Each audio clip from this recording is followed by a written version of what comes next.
Queridos irmãos e amigos, abra comigo nesta manhã a palavra de Deus que se encontra no Evangelho de Mateus, no capítulo de número 9.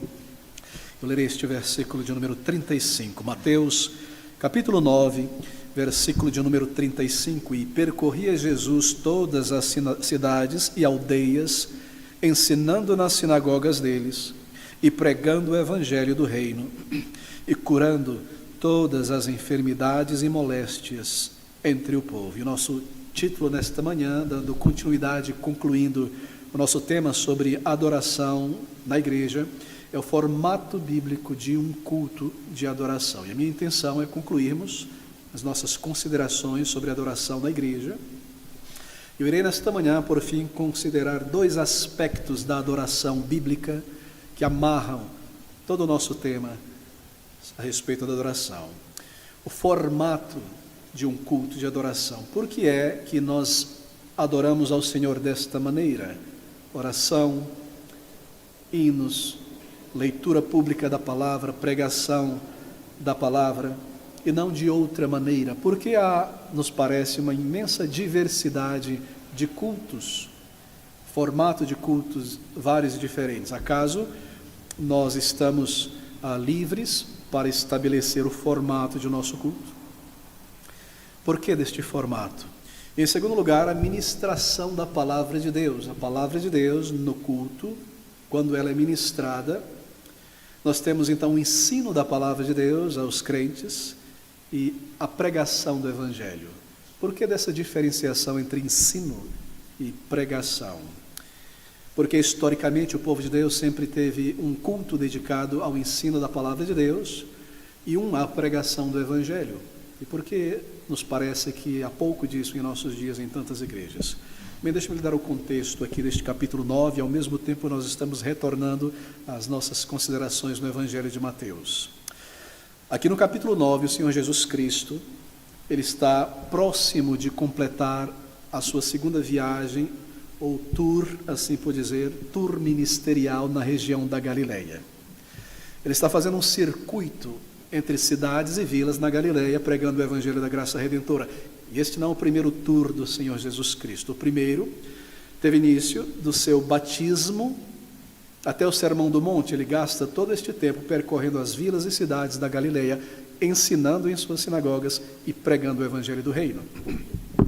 E essa segunda viagem, o circuito, vai a partir do Sermão do Monte, terminado o Sermão do Monte, até a morte de João Batista. Mais uma vez ele segue percorrendo as vilas e cidades, ensinando e pregando.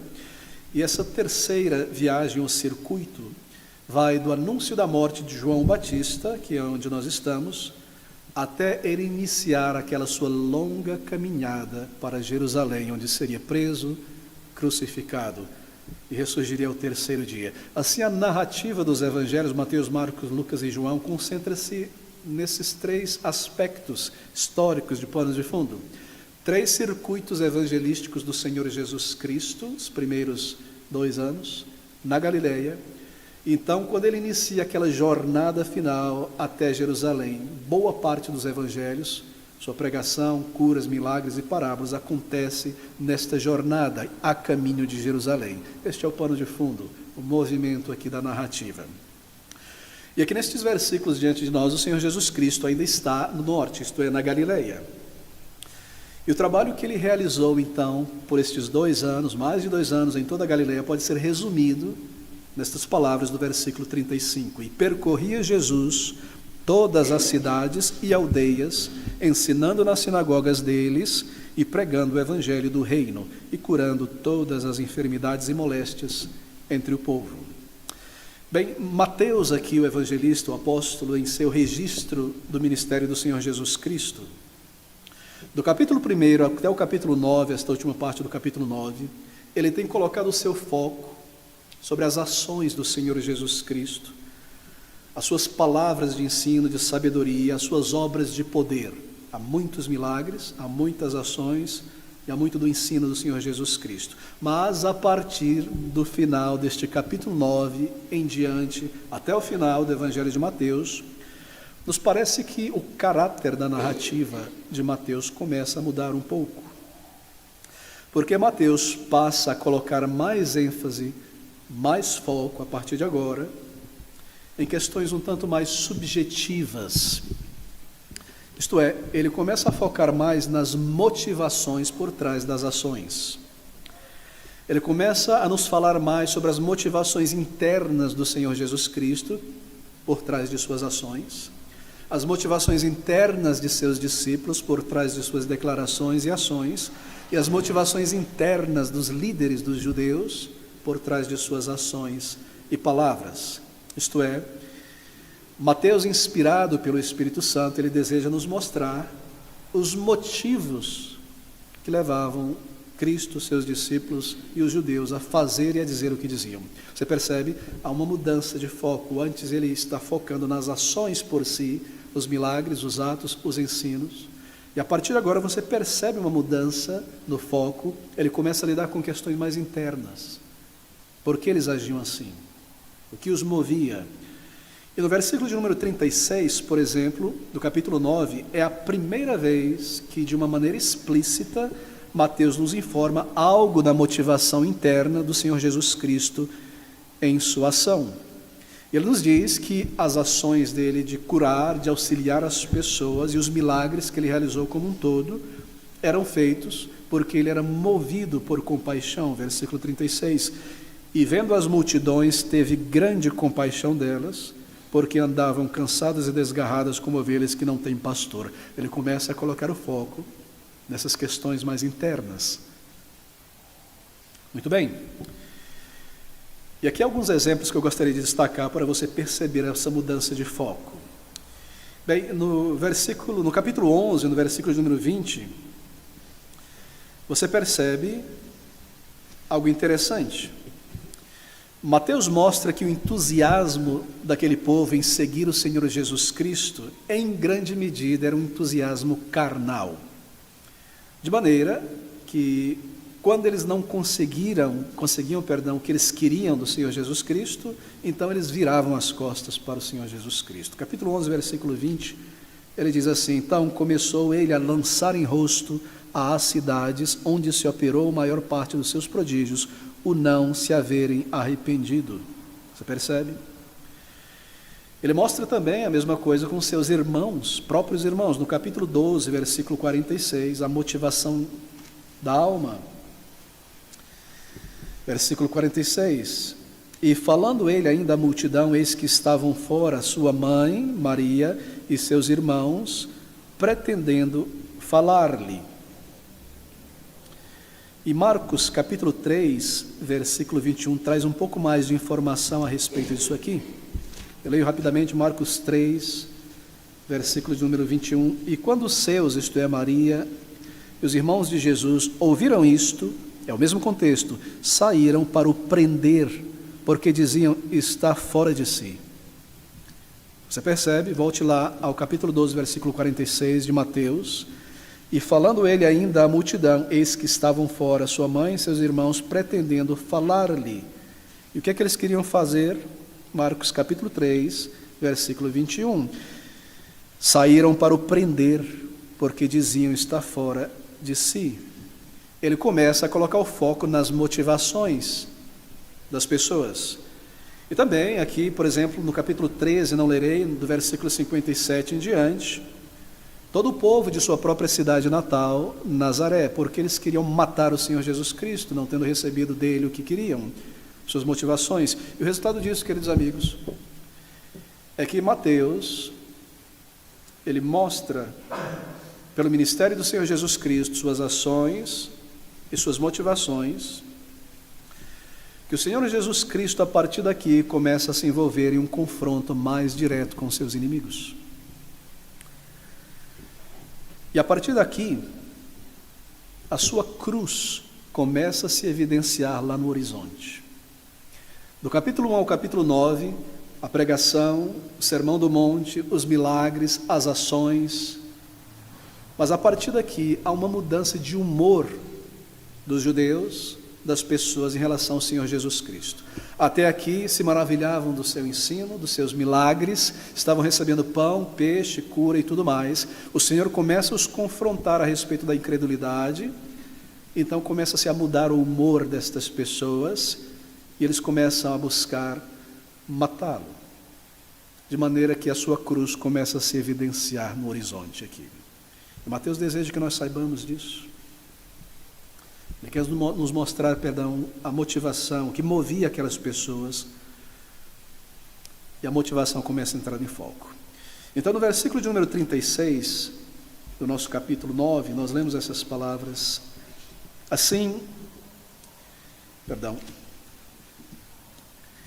E vendo as multidões, teve grande compaixão delas, porque andavam cansadas e desgarradas como ovelhas que não têm pastor.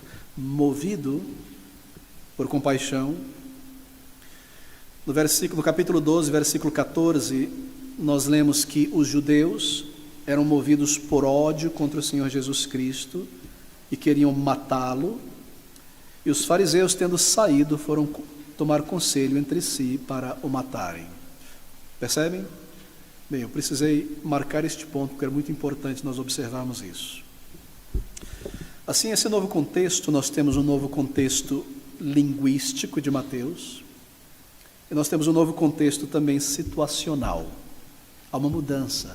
E, queridos amigos, talvez isso soe complicado para você, mas você deve saber isso. Não pense que isso é para um seminarista no seminário. Para nós. Porque se nós não observarmos com calma estas questões, nós não entenderemos a palavra de Deus.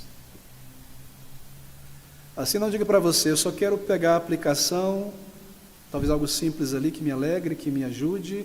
Essas nuances são para os estudiosos da palavra de Deus. Não. Não coloque de lado o conhecimento que lhe é dado. Nós estamos sendo formados pela palavra de Deus. E é muito importante entender que há esta mudança. Que a cruz de Cristo começa a se manifestar. Então nós entendemos porque ele começa a ser tratado desta maneira. Muito bem. Nós começamos aqui então esse novo foco do versículo de número 35. Mas não se esqueça, nós estamos lidando com a adoração, esses dois aspectos. E no versículo 35, nós temos aqui algo muito interessante que irá tocar em nossos cultos de adoração. Versículo 35 do capítulo 9, Mateus diz assim: percorria Jesus todas as cidades e aldeias, ensinando nas sinagogas deles e pregando o evangelho do reino e curando todas as enfermidades e moléstias. Todas as cidades e aldeias.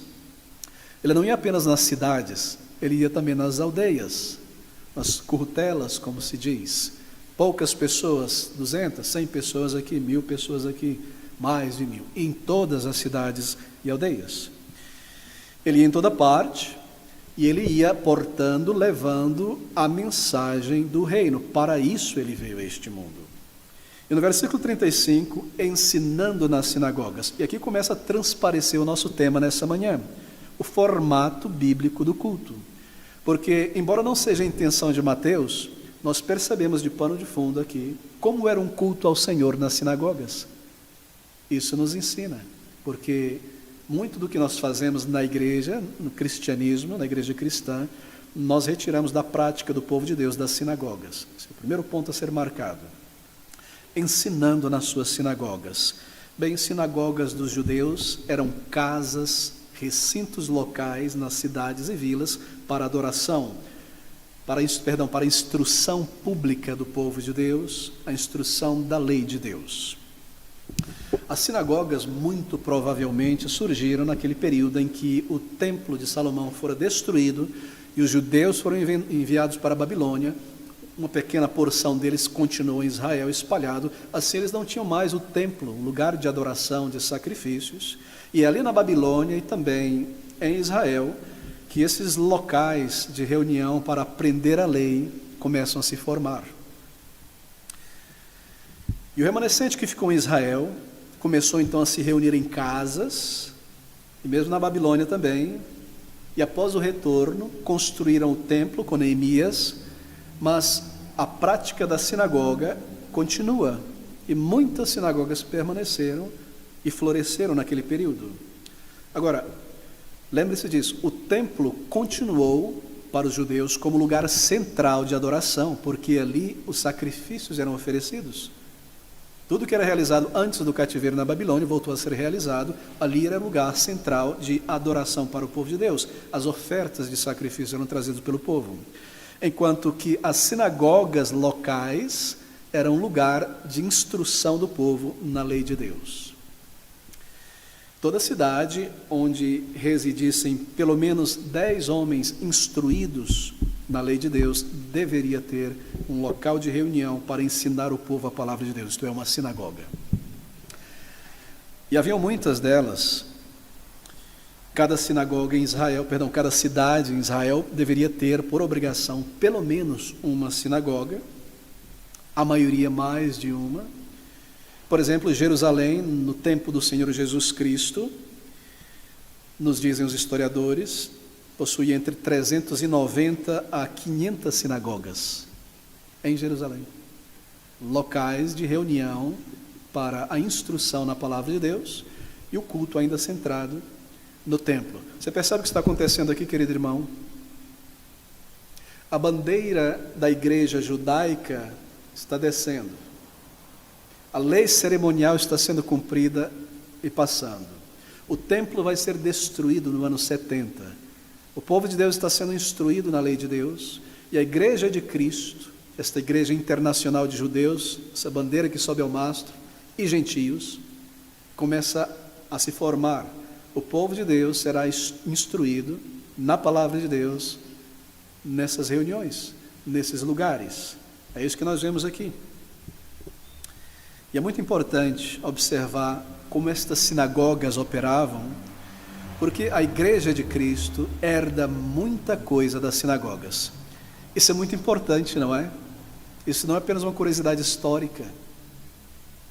Porque aqui nós estamos voltando, entre aspas, ao passado para colocar uma lente sobre o formato do culto de adoração do povo de Deus no primeiro século, a igreja iniciante.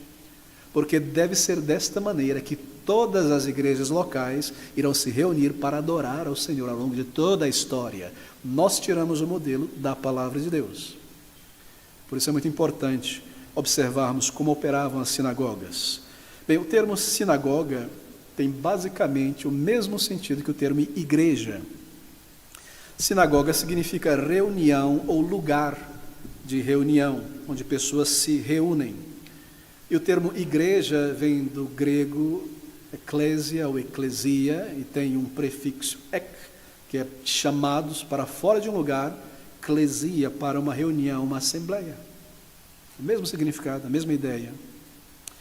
E a estrutura típica de uma sinagoga em Israel, uma sinagoga local em Israel, era a seguinte: ela era construída para lembrar um pouco o templo lá em Jerusalém, em formato retangular. Embora não haveriam sacrifícios ali, lembre-se disso. Basicamente um salão retangular, que era sustentado por colunas. Havia uma pequena área, uma corte cercando por fora das colunas, que lembra o pátio lá do templo. E havia então essas arquibancadas laterais em volta, onde as pessoas sentavam para ouvir a palavra de Deus. Lá no fundo do salão havia um lugar preparado para a leitura da lei. Havia um púlpito, uma plataforma. Sobre ele, ou guardado em um determinado lugar e trazido para o púlpito para a leitura, estava ali uma cópia da palavra de Deus, isto é, uma cópia da lei. Ela era sempre guardada em uma pequena urna, o Pentateuco, 5 primeiros livros da lei, para ser protegida, mas ficava próxima do púlpito. E as pessoas, como eu mencionei, sentavam-se em volta, olhando para o púlpito, de onde viria a instrução da palavra de Deus. Um salão, um púlpito onde a palavra de Deus é lida e explicada, de onde a exposição da palavra de Deus é realizada, as pessoas sentadas, olhando em direção à palavra para ouvirem a palavra. Lhe soa familiar?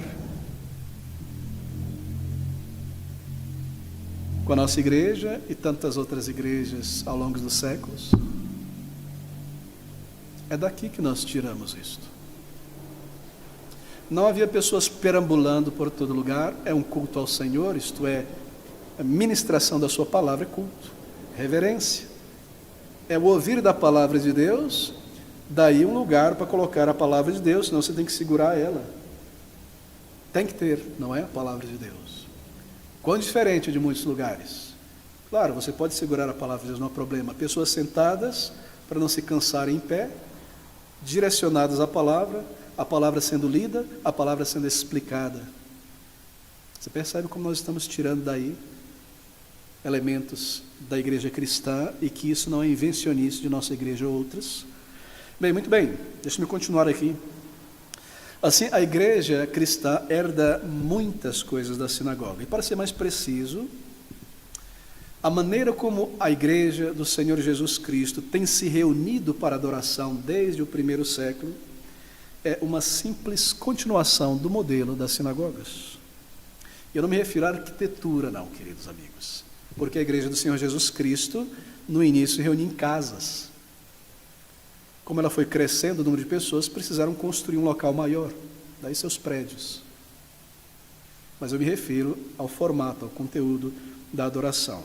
Bem, lembre-se que o Senhor Jesus Cristo e os seus discípulos eram judeus. E assim como os judeus que eram, o próprio Senhor Jesus Cristo, ele sempre esteve presente nas sinagogas. Em toda a sua infância havia uma sinagoga em Nazaré. Ali ele ia e ouvia a leitura e a instrução da palavra de Deus. Ele participou toda a sua vida dos cultos na sinagoga. Ele não chegava na sinagoga e falava, nós vamos mudar o formato disso aqui, porque eu sou o Senhor, é claro, da igreja. Não, agora algo novo aqui, agora está livre, faça o que quiser, é tudo da lei. Pode andar, pode pular, alguém canta ali, vamos juntar e fazer um coral. Não. Ele manteve a simplicidade, palavra, instrução. Então ele adiciona outros elementos, porque ele é o Senhor da igreja. E participando, como seus discípulos, da vida da sinagoga, o que ele faz? Ele autentica o ministério daqueles lugares de ensino e oração. Se ele não tivesse participado, ele não autenticaria. Você percebe que o primeiro milagre do Senhor Jesus Cristo foi um casamento, onde ele foi convidado e aceitou e foi? Isso quer dizer que ele autentica o casamento. E aqui ele autentica a existência desses lugares de ensino e oração, que é a sinagoga, na palavra de Deus. Lembre que os sacrifícios estão lá no templo. Aqui é reunião para instrução da palavra de Deus. Não há sacrifício aqui. E assim os primeiros conversos a Cristo seguiram naturalmente o formato desses lugares de ensino. Um formato que eles já conheciam, porque os primeiros crentes eram judeus. Como é que nós vamos fazer para aprender a palavra de Deus? Como nós já temos feito. Nos reunir em um determinado lugar, a palavra lida, a palavra instruída, e agora louvar ao Senhor com salmos e hinos. Eles seguiram aquilo que já era feito de uma maneira simples, correta, singela, santa, que o Senhor Jesus Cristo também participou. Lembre-se, nós não estamos falando do templo em Jerusalém e os sacrifícios. Isso ficou para trás com a vinda do Salvador, porque ele cumpriu tudo isso. E assim esses judeus, primeiros crentes, naturalmente seguiram o formato que já conheciam. Bem, isso tudo se cumpre, não é? Mas nós estamos falando aqui, queridos amigos, de culto, lugares de adoração na palavra de Deus.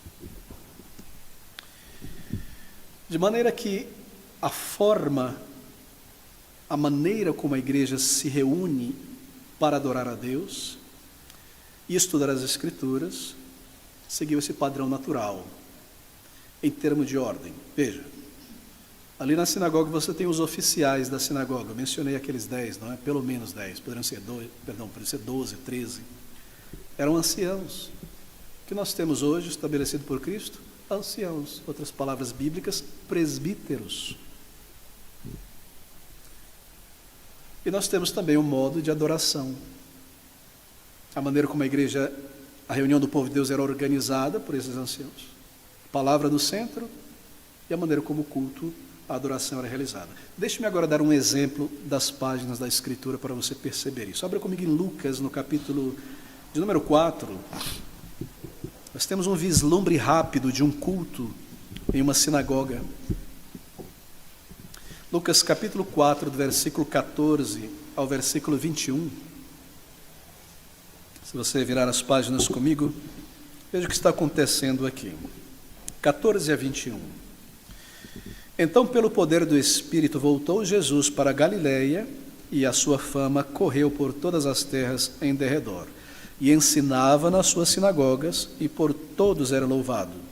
E chegando a Nazaré, onde fora criado, entrou num dia de sábado, dia de adoração, segundo o seu costume, ele cresceu ali naquela cidade.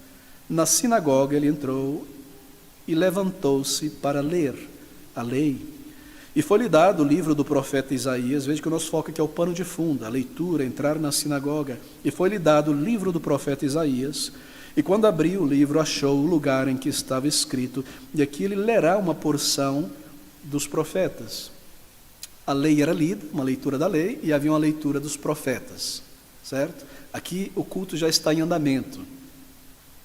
A lei já foi lida. Essa é uma outra leitura, a segunda leitura. E ele é convidado, chamado para ler e dar a explicação. E ele lê, e versículo 20, cerrando o livro e tornando a dar ao ministro, por quê? Porque era um rolo, dava-se de volta ao ministro, ele colocava no lugar certo de proteção. Porque era muito raro, não é difícil, não tinha imprensa como hoje, dava-se de volta ao ministro, ele guardava.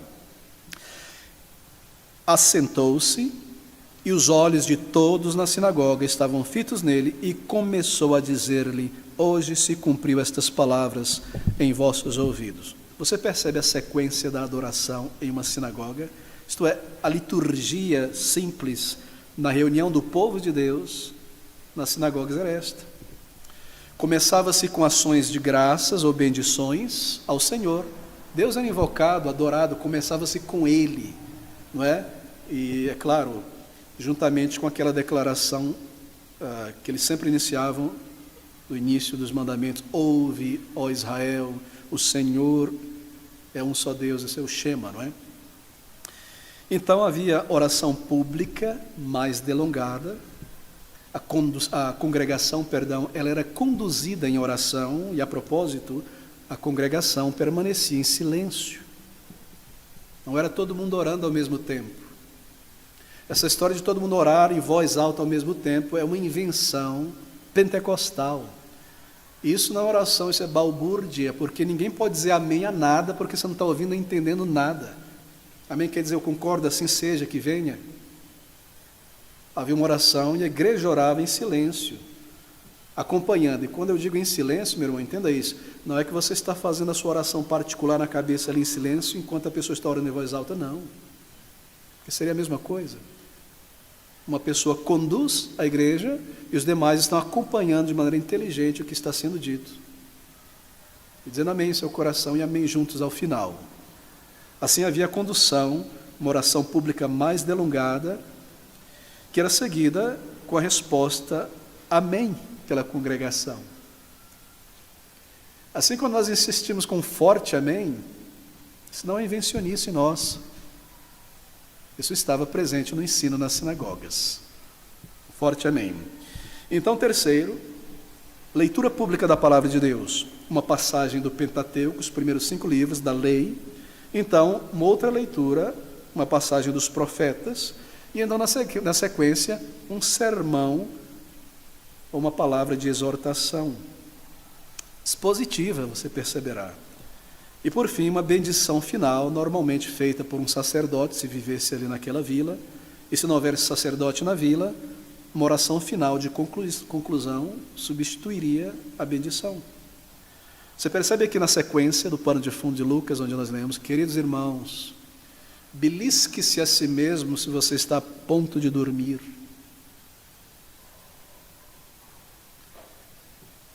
Nós não queremos tropeçar ao longo da vida cristã. Eu não sei em que igreja aí, pastor. Eu não sei. Está sendo ensinado exatamente isso aqui. Eu não sei se essa igreja é bíblica, de onde vem essas coisas. Está sendo ensinado exatamente isso aqui. Porque há tantos crentes que ouvem a palavra de Deus e permanecem no mesmo estado, tropeçando, porque não estão misturando com fé o que estão ouvindo. Porque não estão retendo a palavra de Deus. Mantenha isso. Isso é de gigantesca importância, sobretudo em nossos dias da desordem, da bagunça, nos cultos de adoração. Para que se entenda que nós herdamos isto, e não criamos ou inventamos isso. E lembre-se, adorar a Deus de uma maneira que Ele não sancionou, determinou, e não adorá-lo é a mesma coisa. Adorar a Deus de uma maneira diferente daquilo que Ele ensinou e não adorar a Deus é a mesma coisa. Aqui nós estamos aprendendo a maneira como o povo de Deus se reunia para adorar. Já vimos, o princípio dado pelo próprio Senhor Jesus Cristo é em espírito e em verdade. A mente, na verdade, palavras cantadas, lidas, pregadas, dirigidas ao Senhor.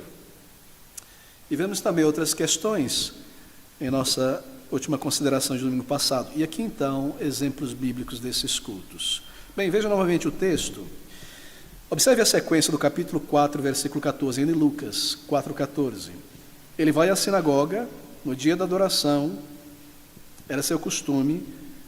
No versículo 16, ele levantou-se para ler. Ele foi convidado, alguém era convidado, era um costume ali, entre o povo de Deus, para ler uma passagem da lei, uma passagem dos profetas. E foi-lhe dado, porque o ministro, o ancião, pegou o rolo, lhe foi dado, colocou sobre o púlpito, e lhe foi-lhe dado o livro do profeta Isaías. Por quê? Porque eram rolos, livros separados, não havia Bíblia, o Antigo Testamento em conjunto, todos impressos em um livro só. E foi-lhe dado o rolo, o livro do profeta Isaías. E quando abriu o livro, achou o lugar em que estava escrito. Ele procurou e quis ler essa passagem. E aqui ele lê uma porção do profeta Isaías sobre ele. Mas veja o culto, a maneira como acontecia. Versículo 20. E encerrando o livro, e tornando-o dar ao ministro, assentou-se, e os olhos de toda a sinagoga estavam fitos nele. Por que ele se assentou? Você se recorda do Sermão do Monte? Ele sobe ao monte e assenta-se e começa a ensinar, porque essa é a postura dos rabinos. Era assim, você levantava-se para ler e agora sentava-se para ensinar. Então ele assenta-se porque ele vai comentar, ensinar. E o que ele faz então a partir do versículo de número 21? Mas antes de mencionar, observe como estava a congregação. E os olhos de todos, quando o pregador subiu para pregar a palavra, estavam fitos no celular. E a mente deles, no almoço, na casa da avó, porque os sobrinhos vêm e quando acabou os louvores e a música desligou, ficou aquela chatice, os olhos deles estavam fixos na maneira como as pessoas estavam se vestindo, calçando, etc, etc, etc. Estou sendo irônico, queridos? Não. Eu preciso falar isso? Sim. Porque isso não são coisas pequenas. Isso é irreverência na casa de Deus. Isso é abominação. Isso não é aceitável pelo Senhor. Pastor, e a liberdade? Aqui está a nossa liberdade. Liberdade cristã. Libertos do poder do pecado. Livres para entrar na presença do Senhor, oração sem sacerdote humano. Isso é liberdade cristã. O que nós vemos é libertinagem, culto ao ego e do ego. Queridos amigos, aqui está a palavra de Deus e como eles amavam a palavra de Deus. E adoração ao Senhor. É tudo que nós amamos, não é verdade? Tudo que nós amamos. Siga comigo então. Então começou a dizer-lhes: hoje se cumpriu esta escritura em vossos ouvidos. Ele vai pregar o texto. Então é pregação expositiva. E ele começa a dizer. Claro, ele pode falar sobre um tema, mas é sempre a partir do texto. E nós estamos aprendendo aqui. Não é aquela história do pregador pensar, bom, o que eu vou trazer para a igreja? A igreja precisa de autoestima e sentir-se melhor. Eu vou pregar sobre isso. Agora eu preciso procurar os textos, né? Porque tem que ser bíblico, algum versículo que dê uma base. Não. Começa-se do texto, explica-se o texto e aplica-se o que está no texto, que o Espírito colocou ali. E aqui está o exemplo. Não é um exemplo apenas do Senhor Jesus Cristo, era o que era feito nas sinagogas, e ele mantém esta ordem. Então, posteriormente, com sua morte e ressurreição, o templo vai ser destruído, ele irá adicionar alguns outros elementos ao seu culto, que não estavam presentes no culto da sinagoga. Mas aqui nós temos um exemplo típico. Bem, a igreja do século I, então, adicionou cânticos, salmos e hinos no culto. Ali está aquele formato simples das sinagogas, e a igreja adicionou salmos e hinos na adoração. não é? Como nós aprendemos nos livros de Atos e nas cartas de Paulo. O próprio Senhor Jesus Cristo e os discípulos, quando estavam aqui na terra, ao adorar ao Senhor, faziam isso, cantavam hinos ao Senhor. Isso é adicionado na sinagoga. Alguns olhos duvidosos. Abra comigo em Mateus capítulo 6, versículo 20. Deixe-me sair aqui da minha linha de raciocínio para estabelecer esse ponto. Mateus 26, versículo 30. Um pouco mais adiante. Essas palavras. O Senhor Jesus Cristo está adorando a Deus aqui com seus discípulos. É a ceia do Senhor. E tendo cantado o hino, saíram para o Monte das Oliveiras. Foi concluído aquele momento. Eles cantavam hinos ao Senhor. Provavelmente um salmo aqui. Mas nós cantamos salmos e hinos. Por quê? Porque os salmos, embora eles possuem nuances claras, mas são nuances, a respeito da pessoa do Senhor Jesus Cristo, o nome e a sua pessoa não é diretamente mencionado. Nós precisamos mencionar o seu nome. Daí nós não cantamos somente salmos e hinos. E mesmo os salmos têm que ser trazidos à realidade do Novo Testamento. Cristo ressuscitou. E aqueles símbolos dos salmos que apontam para Cristo devem ser mais claramente declarados aqui em nossa adoração ao Senhor. Então a igreja adicionou àquele culto simples o cântico, salmos e hinos. E ela também adicionou a este culto simples, por comando do Senhor Jesus Cristo, a ceia do Senhor e o batismo de crentes, que não existia, claro, nas sinagogas. E, é claro, para a manutenção da obra do Senhor, a coleta de ofertas regulares alçada ao Senhor, que substituía os dízimos no templo. Assim, nossas ofertas alçadas, chamadas de dízimos e ofertas, são realizadas no culto. Por quê? Porque isso é culto oferecido a Deus, para a manutenção da obra, para o avanço. Agora, deixe-me tocar em um ponto muito interessante, onde há muita controvérsia. Você percebeu que o nosso culto segue esse formato, não é? Invocação, pode se iniciar com oração ou com um hino de adoração. Nós temos hino, nós temos a leitura da palavra, a pregação. Mas há algo que você não viu aqui. Há aquele pequeno momento, antes da oração pastoral mais longa, né, como nós vimos o exemplo aqui, de avisos. Esse é o ponto controverso.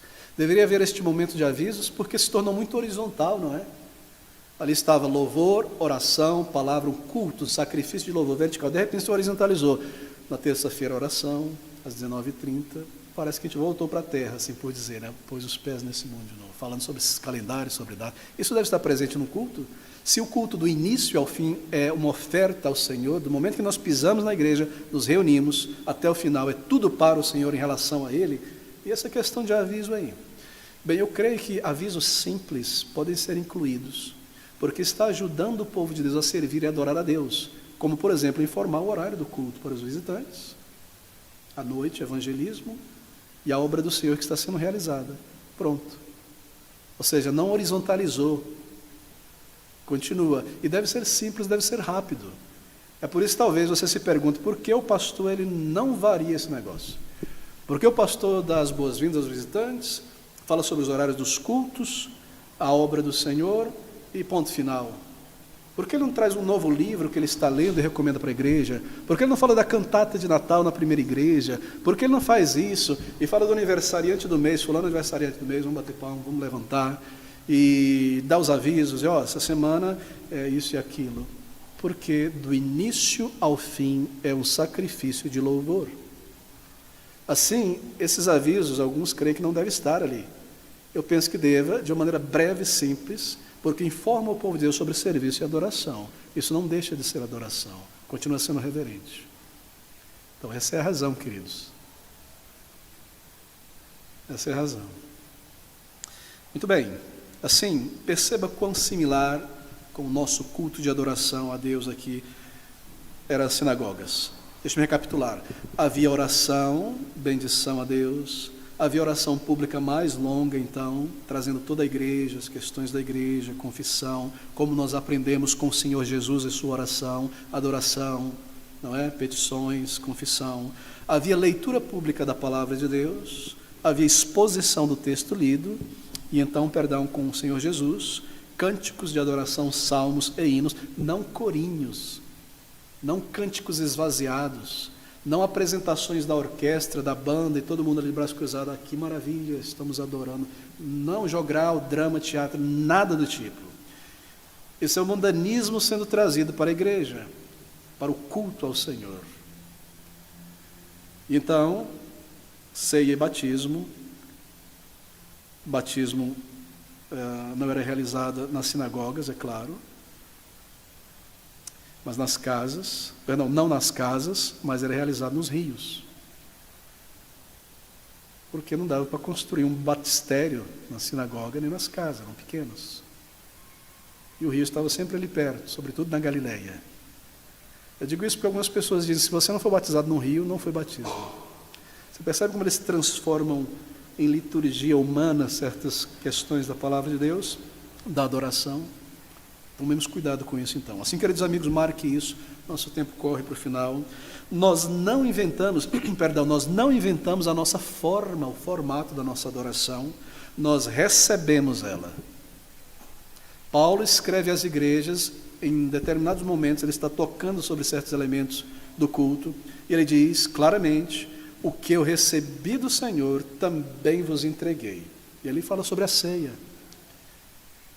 E ele planta as igrejas e ensina a eles que a adoração deve ser assim. Ceia, batismo de crentes. Timóteo, Tito, vai lá naquela cidade, necessário presbíteros ali, os anciãos. Nós recebemos isso.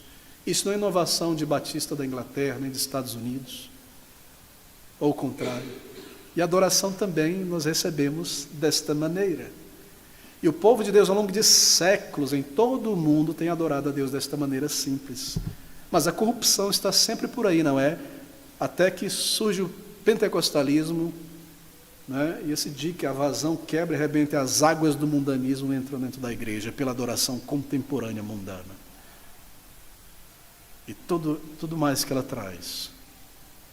E as seitas e tantas outras coisas. Queridos amigos, nós não inventamos essa forma de cultuar a Deus, nós recebemos ela.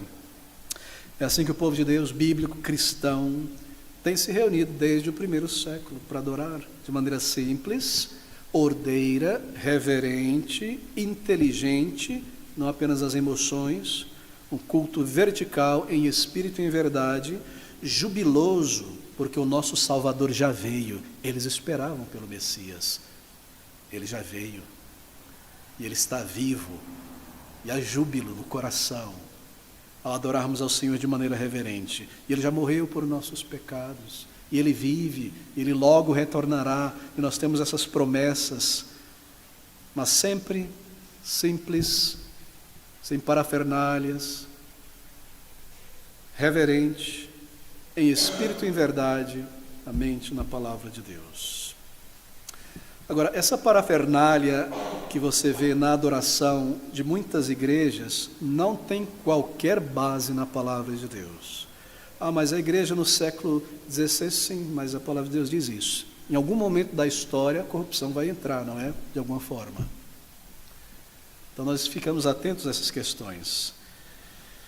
Agora, lembre-se, essa parafernália na adoração simples foi introduzida inicialmente no, entre aspas, cristianismo, pelo catolicismo romano.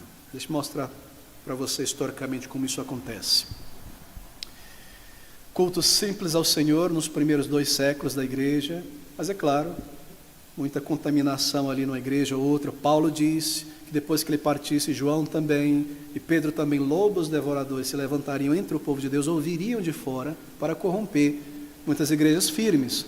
E aí toma-se aquela forma do papado, não é? Da igreja católica, que surge ali em suas nuances mais claras a partir do século III, quando o cristianismo é estabelecido por Constantino como uma espécie de religião oficial do império, não mais o paganismo greco-romano. Bom, a corrupção já tinha se avançado, eu não tenho tempo para tocar muito nisso. Começaram a pintar coisas bonitas nas paredes onde se reuniam, ali, sobretudo no primeiro século, naquelas catacumbas escondidas dos romanos. Temas florais, o Rio Jordão. Daqui a pouco o tempo vai passando, o Senhor Jesus e seus discípulos, o Senhor Jesus partindo o pão, apenas enfeite, apenas enfeite. não é? Chamados frescos, não é? O gesso ainda úmido e se pintava, por isso ficava lá na rocha, apenas para enfeitar. Daqui a pouco as pessoas olhando para essas coisas, e reverência diante daquela imagem, e daqui a pouco, eu também quero uma pintura belíssima dessa comigo na minha casa. E daqui a pouco os ídolos, os mosaicos, os ídolos. Agora pense comigo, isso é mais para frente.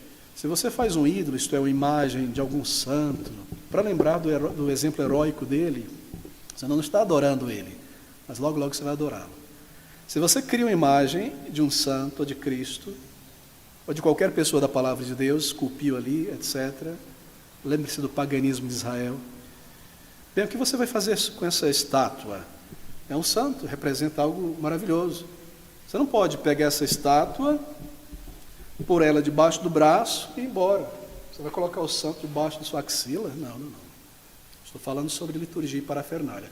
Bem, nós temos que tratar esse negócio de maneira litúrgica e reverente. Faz uma pequena plataforma aí, vamos colocar em cima, enche de flores.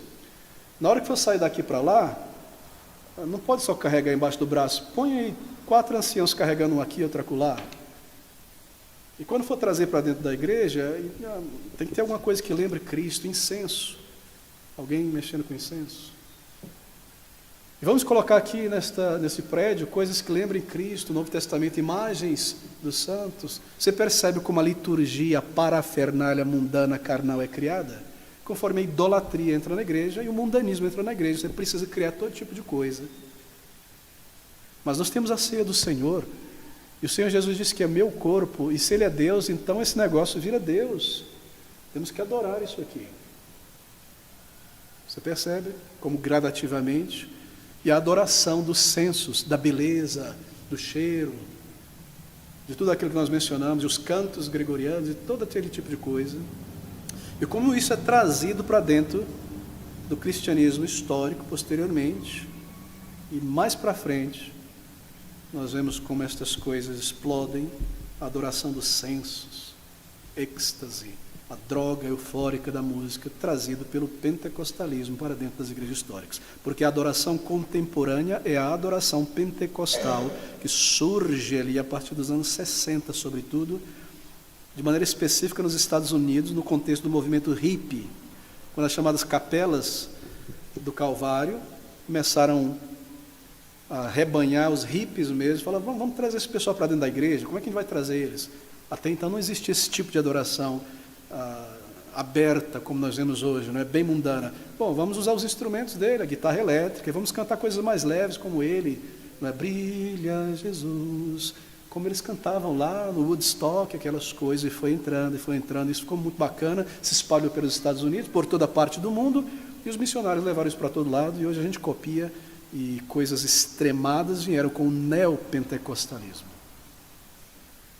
Então essa é uma pequena história resumida de como a parafernália litúrgica e o mundanismo entrou em igrejas históricas reformadas. A reforma protestante, os primeiros reformadores entraram naquele grande prédio católico cheio de coisas para o censo. O altar aqui na frente, o padre de costa para a congregação em latim, oferecendo uma missa, porque a missa é um sacrifício sem sangue, não cruento, incruento. Mas eles creem que Cristo está sendo crucificado novamente ali.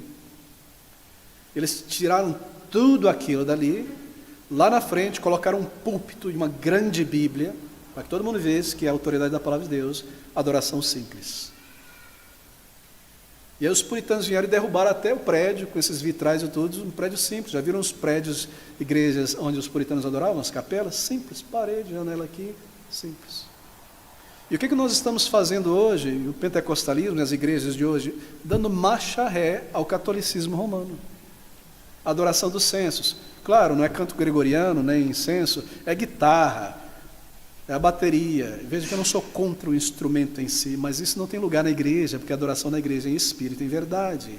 É a adoração dos sensos, o teatro, a emoção, coisas bonitas, luzes, pinta tudo de uma cor, vamos melhorar esse negócio, toda semana uma cor diferente. Adoração dos sensos.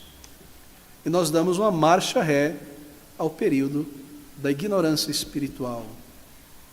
Esquecemos a luz que a reforma trouxe, retornando a sola Escritura para o culto a Deus. Mas, queridos, meu tempo termina, Mas marque isso. Eu preciso concluir, e eu deveria lidar com a diferença entre a pregação, o ensino e a pregação do Evangelho. Porque você vê, deixe-me concluir apenas com essas palavras, pastor, por que as igrejas no passado tinham pelo menos 2 cultos no domingo? Alguns tinham mais. Bem, porque elas pensavam da seguinte maneira: a palavra de Deus deve ser ministrada. E há 2 elementos aqui: o ensino para o povo de Deus, a vontade do Senhor, e há na palavra de Deus algo particular chamado Evangelho, que é o chamado ao arrependimento. Se nós temos apenas um culto de ensino, eu não consigo fazer jus ao ensino e à pregação do Evangelho, não é? Você nem ensina direito, profundamente, porque o tempo não dá, e nem prega o Evangelho direito. Então eles faziam isso. Mas de onde é que eles tiraram esse negócio de ter 2 cultos, o ensino da palavra e a pregação do Evangelho? Bem, volte-se ao nosso texto em Mateus capítulo 9, versículo 35. E percorria Jesus todas as cidades e aldeias, ensinando nas sinagogas deles e pregando o Evangelho do reino. Ensinava a lei, a verdade, sobre ele, na lei dos profetas, nos salmos, não é?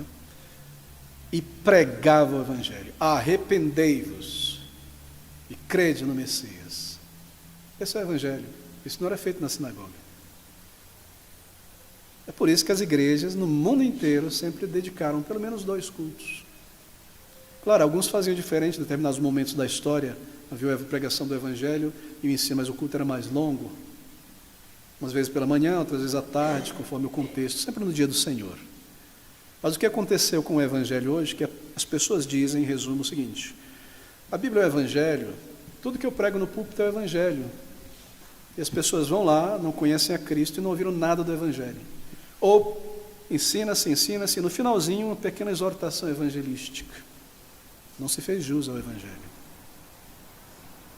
Daí nós temos 2 cultos. Ah, pastor, vocês são puritanos, vocês com essa história de querer adorar a Deus e servir a Deus biblicamente, reverentemente. A gente não precisa ter 2 cultos, não. Cristo não ensina na Bíblia. A Bíblia não ensina que no dia do Senhor tem que ter 2 cultos. Que bom, não é? Isso quer dizer que nós podemos ter 3. Mas eles querem 1.